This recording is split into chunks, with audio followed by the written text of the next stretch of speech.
Magandang araw po. Ito po ang aming printer sa sublimation dito sa 888 Bacolod. Yan. Ito po ang printer head area.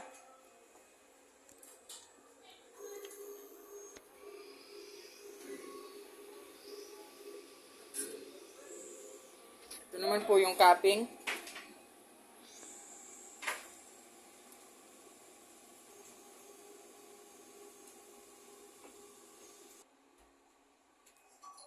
Head clean.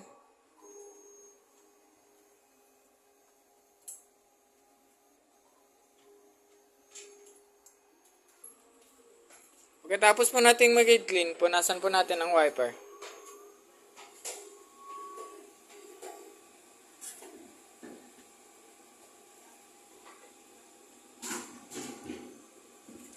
Punasan na din natin yung capping.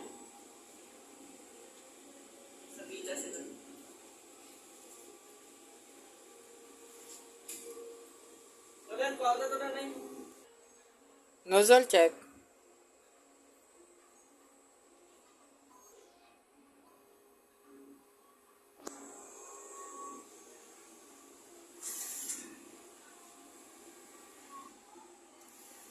Yan naman po ang output ng aking nozzle check.